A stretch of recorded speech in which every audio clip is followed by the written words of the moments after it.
nama Leo Mikić. Leo, danas nije išlo protiv ekipe Posušja, dosta iscrpljujuća utakmica protiv Hakena, a ostavila je traga i poraz.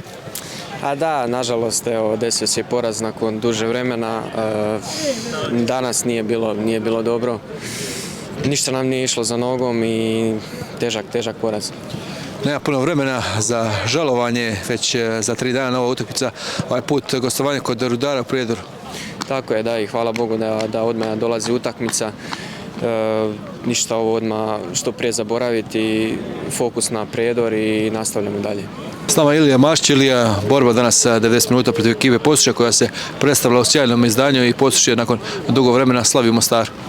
Da, nažalost, bili smo svjesni da ovo neće biti lagana utakmica, trener je upozoravao na to i ne bih rekao da smo se opustili. Znali smo da će u ovom ritmu svaka utakmica biti teška. Ne znam, jako mi je žao, svjesni smo da imamo pravo na jako malo kikseva ako želimo titulu, a želimo titulu i iskreno velik udarac za nas. Veliki udarac za vas, nema puno vremena za razmišljanje uopće o porazu u Posušju s obzirom da već u srijedu igrate protiv Rudara u Prijedoru. Da, ako je nešto dobro, onda je dobro što prva utakmica dolazi jako brzo. Nadam se da ćemo u Prijedoru pokazati svoje pravo lice, da ćemo, baš što se tiče mentaliteta, odigrati utakmicu kako smo odigrali u Bijeljini. Na valu te utakmice u Bijeljini došao nam je Heken i žao mi je da ova utakmica nije bila nastavak tog niza, ali evo, nadam se da ćemo u Prijedoru uzeti 3 boda i na taj način nastaviti tamo gdje želimo biti.